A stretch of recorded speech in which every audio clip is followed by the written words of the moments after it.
What's going on, everyone? So I am unreasonably excited today because we have our very first set 3 spoilers in terms of leaders, keywords, and mechanics going along with this new set. I will say we saw 2 cards spoiled beforehand in Asajj and Maul, but they weren't real spoilers in that they just kind of showed the art and weren't officially releasing the mechanics and what these cards are intended to do. Whereas in this case, they actually are. They're showcasing the leaders, they're showcasing what the mechanics that we're preparing for, and the overall theme of the set. Now, for those of you that have been tracking Star Wars for a while, this is the set that I personally have been the most excited about. It is Twilight of the Republic. It centers in on the Clone Wars, and more specifically the Clone Wars TV series. As you can see behind me, these are the 2 new starter decks, General Grievous versus Ahsoka Tano. And based on the card art here, it looks like this is General Grievous on the Malevolence and Ahsoka Tano on kind of that the episode where she's fighting against Cad Bane.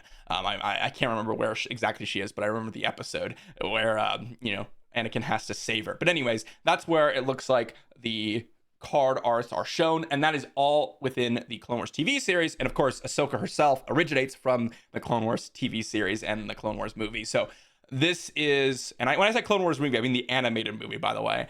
So this is definitely my favorite theme for a set, and we're going to be diving into it today. Lots of cards to talk about. Before we do, guys, I want to mention I have set up my Patreon, and a few of you already joined as free members, and some of you have even signed up. If you want to check it out down below, join my Patreon Discord and be able to go ahead and potentially join in for some viewer games and join in for some other benefits. Be sure to check it out. Let's talk about Ahsoka Tano to start us off, though. A brand new leader and the brand new starter deck leader. So she features a brand new keyword in this set. Mind you, this set's all about going wide. The clones and the heroism have a lot of clone troopers and generating clone troopers, and the droids have a lot of droid tokens. These are tokens, like clone trooper tokens and droid tokens, and they benefit. Either droids are for like sacrificing their own, or separatists are for sacrificing their own droids, and for heroism and for clones or Republic, they're for kind of coordinating with their clones and generating a large board state. And coordinate is that keyword. So this is gain this ability while you control 3 or more units. So coordinate, you get whatever it states when you control 3 or more units, which is a pretty difficult thing to do in the current state of the game. The only decks that I can really think about that really do it frequently is Sabine Yellow, Sabine Green, IG, these types of decks where they're playing, a couple 1-drops or like a 2-drop and a 1-drop, and then they flip Sabine early at 4 resources or flip IG early at 5 resources, and you're able to have a bunch of units on the board. However, with the new set, there are a lot of cards that generate additional clone tokens so that you're going to have 3 or more units on the battlefield at any given time at a lot of the points in the game. But her action is when you do have those 3 units, and while you do control them, you're going to get an action to exhaust Ahsoka, attack with a unit. It gets +1/+0 for this attack, similar to the ING ability. She is a 5 to flip leader and is a 3/6 Force Jedi Republic. These are important tags. Force is an important tag, but also Jedi and Republic, I imagine, are going to be important tags for this new set. And she has coordinate. She gets +2/+0. So while you have 5 or 3 or more units on the battlefield, she's going to get a 5/6 stat line. Now, it does count herself when she does flip, so you only need 2 additional units besides her. But overall, if it is as easy as it looks to generate a lot of units on the board, I could see this being a very powerful, aggressive leader, especially if you're able to consistently flip as a 5/6 on turn 4. We're starting to see a little bit of power creep when it comes to stat lines in the game. Of course, Boba Fett was the perfect example of what seemed to be a little imbalanced, and we haven't really seen that too crazily in set 2, in that we didn't see something that's like extremely overstated in like Boba Fett's case. But we did start to see a regular smattering of 4/7s at 6, which was a little bit above the curve compared to set 1. Now with set 3 here, we're starting to see some potential for even higher stat lines, as a 5/6 for 5 is comparable to Boba in that you're losing a toughness, but you're gaining a power, which could potentially be even better for those aggressive decks. I think this could be a powerful leader, and it really depends on how easy it is to go wide and how many good clone troopers we have.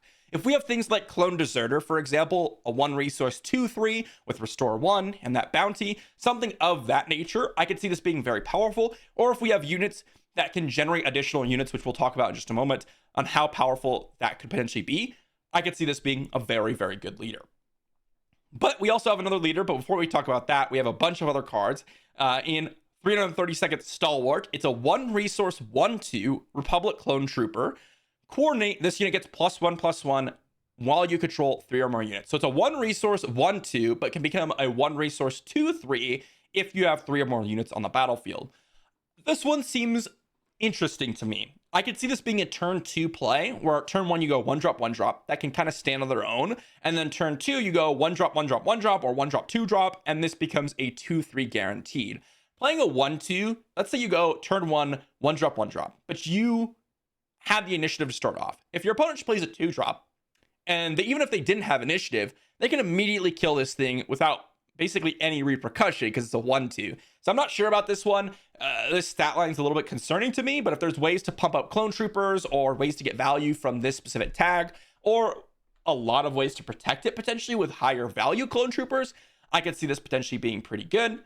We also have Coruscant God. It's a 2 resource 3/2 and has coordinate ambush. So if you have 3 or more units, it gains ambush. This one is just kind of a standard unit that we're seeing very frequently. 2 resource 3/2, but has the clone trooper tag.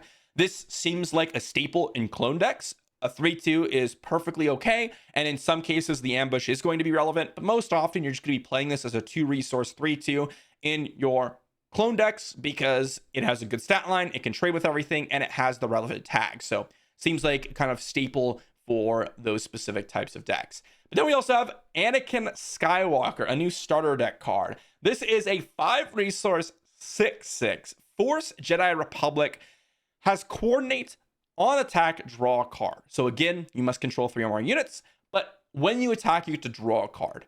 This is, if you compare it to something like Poe Dameron, a lot less exciting. Drawing a card is going to be a lot better in these styles of decks, I will say, because it's all about going wide. So you're probably going to be playing a lot of cheap units, and you might have a curve like we do in Sabine right now, where you're playing like 3 copies of Poe, 3 copies of Wrecker, and that's it. So you might be playing like 3 copies of Anakin, 3 copies of whatever your 6 drop would be, and that's like your top end to synergize with the Republic synergies. Like maybe you're playing Mace Windu at the top end, I guess, maybe like a 7 drop.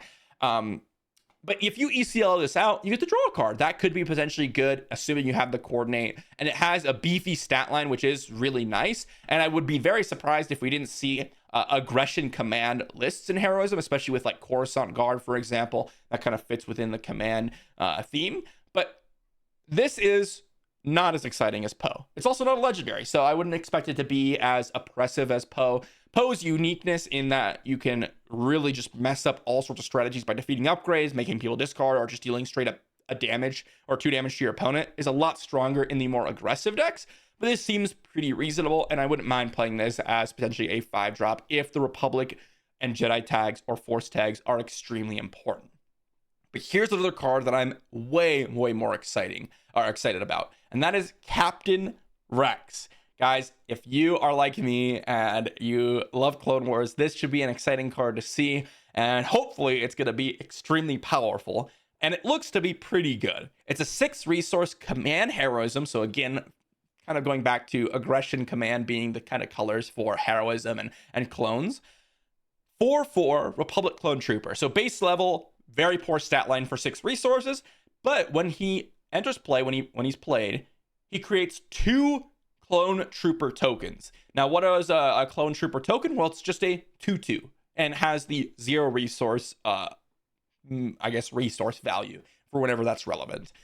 This is essentially 6 resources, create a 4/4, and create 2 2/2s. So 8 power across 3 bodies. Now, if you were to refer this to kind of magic terms, for those of you that play other card games, this is oftentimes a lot stronger to create multiple bodies with different power lines, because there are harder ways to deal with that. However, in this game, the multiple bodies with less stat line is a little bit weaker because you could directly attack units. So the 2/2s can potentially just be eaten very quickly by opponents' units that are potentially a higher stat line, and they probably will be because of, well, they are playing units that are just on curve. Like if they play a 6 resource play, think about it. Let's say they play a Mace Windu. Okay. You play a Captain Rex, they play a Mace Windu, they attack your Captain Rex, they get to ready Mace Windu, they kill your clone trooper, they get to ready Mace Windu again, then they hit your base. And now you're left with a 2/2, and they have a 5/1 that hit your base and killed the other 2 units. just kind of think about kind of that level. Or if they play, I don't know, an Emperor Palpatine, like that's more expensive, of course, but that could just wipe out like half of your board and get you a nice body. Let's say they play a 6-drop, let's say Wrecker, right? Well, Wrecker's a 7/6. It can actually take out Captain Rex and both clone troopers potentially. So this could potentially be really good. And against the droid decks, I imagine seeing like, okay, we're gonna have a bunch of clones on the board and a bunch of droids on the droid board, and we're just gonna be smashing into each other. We'll see how powerful that strategy is compared to the strategies that we have in set 1 and set 2. But this is kind of the thing that you're looking for with Coordinate, right? If you look at Ahsoka, you're thinking, okay, well, in the early game, I could potentially get Coordinate, but in the later stages of the game, I'm probably not going to be able to. Well, that's where things like Captain Rex comes in, because by that point, you might see Ahsoka has kind of died or whatever, or maybe she's still on the board and you play Captain Rex right after you deployed Ahsoka that turn, and suddenly she's back to being a 5/6, right? Because it creates 3 bodies on its own. So that's pretty nice. I'm very, very excited for this theme, and I'm way hoping that this is going to be a powerful theme and we don't just see, you know, value units that we're seeing right now. This seems to be a lot more exciting. But that's just the heroism side of things. We also have everything to do with Separatists, or kind of the theme of Separatists regarding General Grievous. So we have a cunning villainy General Grievous here. I'm surprised he's not aggression, to be honest. He doesn't strike me as cunning usually, at least from the ways we've seen General Grievous so far. But cunning villainy, he has an action, exhaust General Grievous, give a droid unit Sentinel for this phase. This is a very, very powerful action. Again, we've seen clone trooper tokens. Remember, Separatists are all about generating droid tokens, so you can potentially give this to random droid tokens and protect your bigger units, or you can give it to a big unit and just make your opponent not be able to hit your base. This, to me, seems like a very powerful ability against Ahsoka's style, right? You, as Ahsoka, are playing a bunch of cheap units. General Grievous plays a droid, you give it Sentinel, and suddenly your opponent's forced to attack this droid instead of attacking the base, which seems a lot stronger. He deploys as 6 resources as a 4/8, which is insane. Again, the normal stat line we're seeing is a 4/7, so similar to Ahsoka in that she is very probably commonly being a 5/6. General Grievous is going to be just a straight up 4/8, no matter what, which is way better stat line, and has the Separatist official tags. On attack, you may give a droid unit +1/+0 and Sentinel for this phase. So the idea is you're playing General Grievous, you attack in, you sacrifice all your droid allies, and then you keep on battling. This seems very, very strong to me, especially if you're able to generate a lot of droid tokens, which the whole theme of this set is to sacrifice these trash droid tokens to pump out bigger units or to protect your big units. So over the between the two, I think that General Grievous actually has a really good matchup against Ahsoka, as what Ahsoka wants to do gets kind of countered a little bit by General Grievous. And if you think about it, let's say you play like just a little bit more powerful droid unit, and she plays, I don't know, like 332nd Stalwart or whatever. Your droid unit or your clones are going to be able to get through the droid unit Sentinel, and you might just block a ton of damage and potentially trade one unit for multiple units of your opponents. So I could see this being a little bit General Grievous' favor, but it depends on the units and how this actually shapes up. But that's where we see a few of the units in the starter deck. The first being General's Guardian. General's Guardian is a 4-resource command villainy 4/4. When this unit is attacked, create a battle droid token. So you can kind of see the theme here. As I said, it's all about generating battle droid tokens. Here is a battle droid token. It's a 0-resource 1/1 Separatist droid trooper. So the clone troopers are a little bit better statted. The droid tokens are much more sacrificial and just 1/1s. However, you're going to be generating more droid tokens than you will clone trooper tokens. And this is very thematic. Clone troopers are mass generated just as clone droid tokens, but the clone troopers aren't quite as mass generated as droid tokens, and they're usually a little bit more high value. And so this perfectly fits the thematic, and I am super excited about it. Just think about what this does for General Grievous. You play General's Guardian, you give it a Sentinel. Now your opponent's forced to attack it. If they don't kill it immediately, then you can potentially generate multiple battle droid tokens. And if they do, yeah, they probably trade with a unit, or you trade with whatever unit they chose, and you generated a battle droid token. Seems pretty reasonable to me.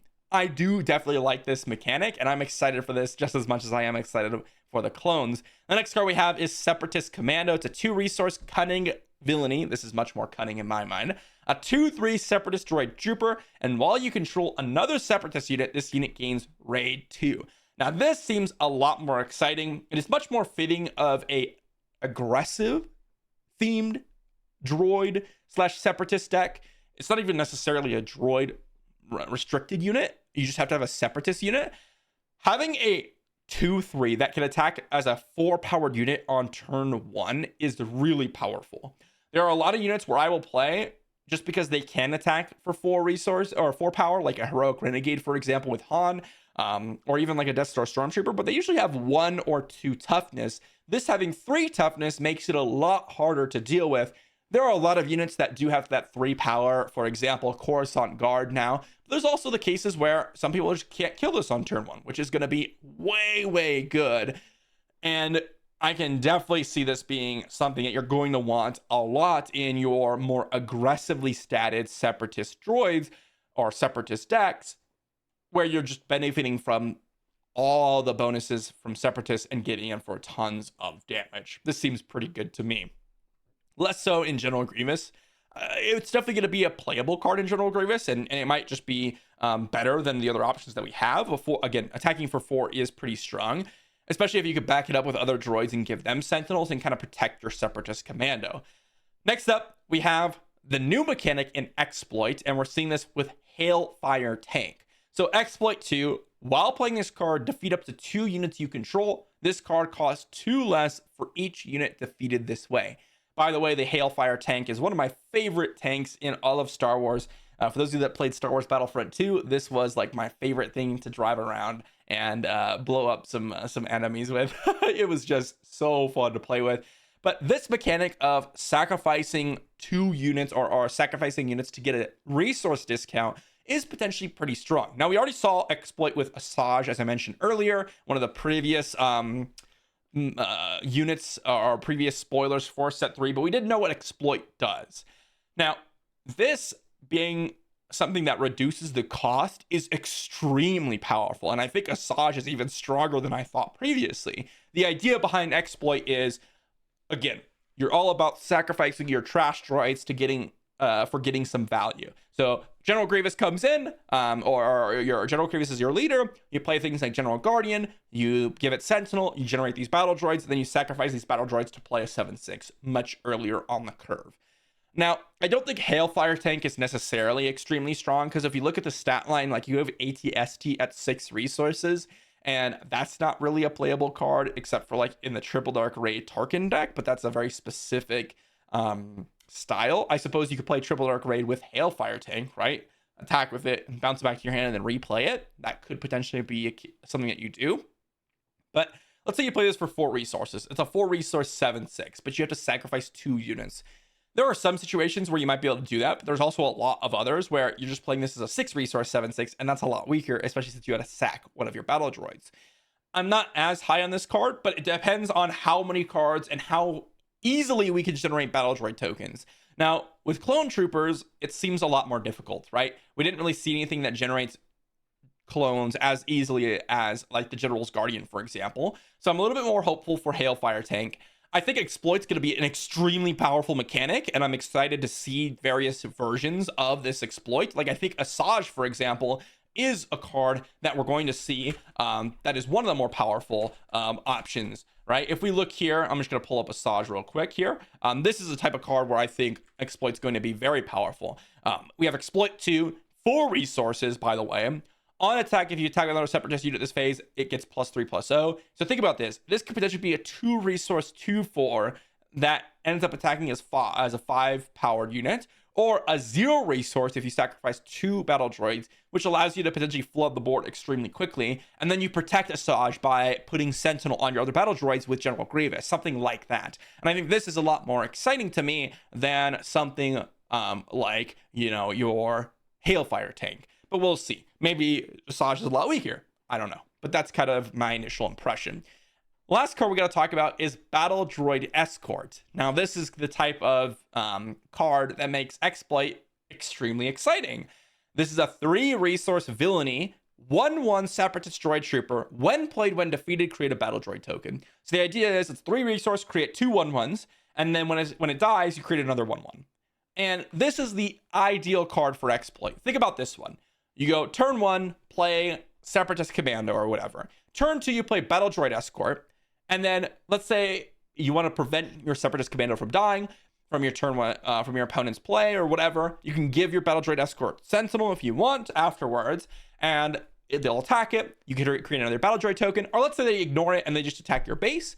Well, boom. Then you play Asajj, and you sacrifice both the Battle Droid Escort and the Battle Droid token you generated, and suddenly you have a 2/4 and a 1/1, except that 2/4 can attack as a 5-powered unit.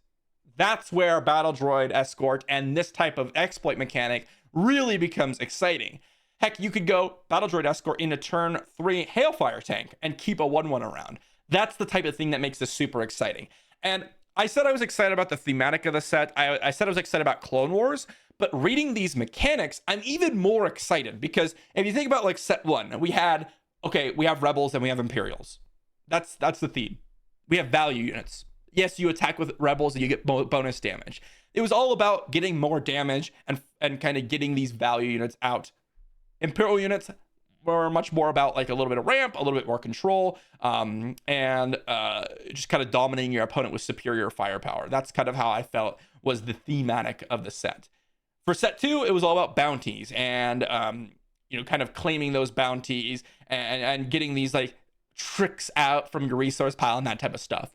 This is going wide and having like combo potential or synergy potential in your decks. And that makes me so much more excited. If you think about it, it's like, oh, I want to flood the board with clones to get my coordinate going and attacking with all these units and getting all these bonuses. For droids, I want to set up this sweet combo where I go turn 1, get all this stuff out, turn 2, get all this stuff up, set up for my next turn, sacrifice everything, get this big payoff out.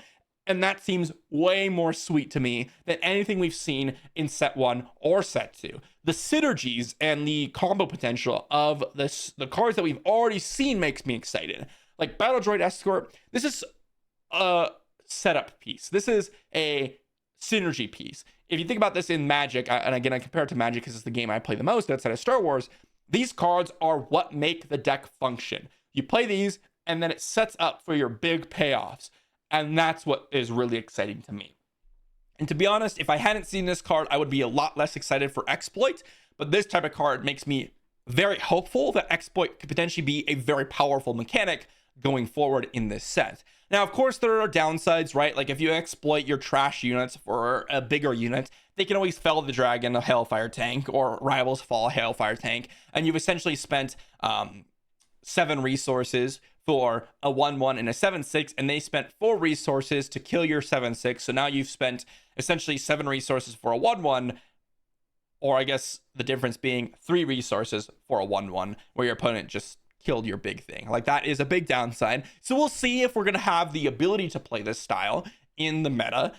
Granted, Fell the Dragon isn't necessarily extremely popular, but we'll see going forward, and that's what I am most excited about. I'm curious what you all think about these cards, but that's not the last thing we have to talk about today. The other thing we have to talk about is the brand new sets that they've kind of announced, or I guess you could say the brand new, set names. So here we have Jump to Lightspeed, March 2025, Legends of the Force, July 2025, and Secrets of Power, 2025 in November. All 3 of them seem extremely exciting. Jump to Lightspeed, I'm extremely hopeful. As far as I've seen in terms of Jump to Lightspeed, there has been a little bit of rumor saying that this set is going to be redefining your expectations around Star Wars Unlimited. And seeing it's how it says Jump to Lightspeed, I wouldn't expect to see, or I would not be surprised to see this having our first space leader, something that deploys in space or has something to do with space units or something like that. Legends of the Force, this is the set I'm most excited about. This is the set that makes me a little bit hopeful that we will see some Legends content or potentially things outside of the normal Star Wars. We already started to see a little bit of cards relating to outside of the normal Star Wars. And what I mean by that is, you expect Clone Wars, you expect Rebels, you expect things like Luke and Leia and all this stuff, but you don't really expect Dr. Aphra, and you don't expect Forlom and Zuckuss, and you don't expect those types of cards. And that's what kind of makes me hopeful for the future of Star Wars, because we could see a lot of things within Star Wars. And Legends of the Force, I mean, we could see like Grandmaster Luke. We could see, Yoda, but like in his peak form. We could see, heck, they could go back in time and we could see Revan. We could see Malik. We could see all these characters within Star Wars that kind of describe Legends of the Force. I don't know 100% if they're going to do that, but that makes me a little bit hopeful, seeing as they named it, and seeing as how they are a little bit kind of crazy when it comes to putting out cards from Star Wars lore. I'm just a little bit excited. Secrets of Power, I mean, this could be a little bit of anything. I'm not actually sure what my best guess would be in terms of Secrets of Power.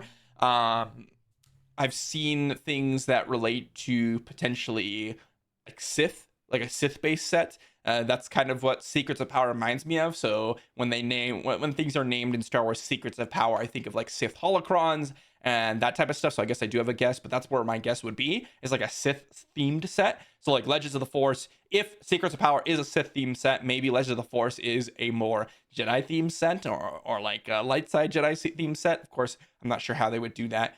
If they have a Sith themed set and a light side themed set, maybe they could balance it by having some villainy cards / heroism cards in their respective sets in that time period. I don't know if like they could have like a Sith themed set and have a balance of like villainy and heroism cards. Is kind of what I'm thinking. But anyways, those are the 3 sets, and those are my initial kind of expectations / predictions about it.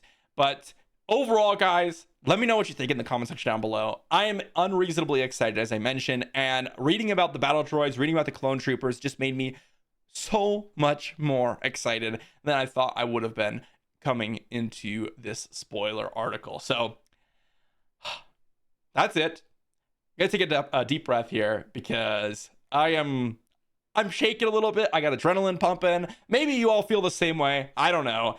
I am very into this game. I love Star Wars. It's by far my favorite universe setting, and well, just seeing my favorite series come to life in the game is extremely exciting. The other thing I'm hoping for is Revan, but maybe we'll see that in the future. I don't know. Anyways, I'll see you all tomorrow for another video. I'll be reading your comments because I'm very excited about it. Check out the Patreon, and I'll see you later.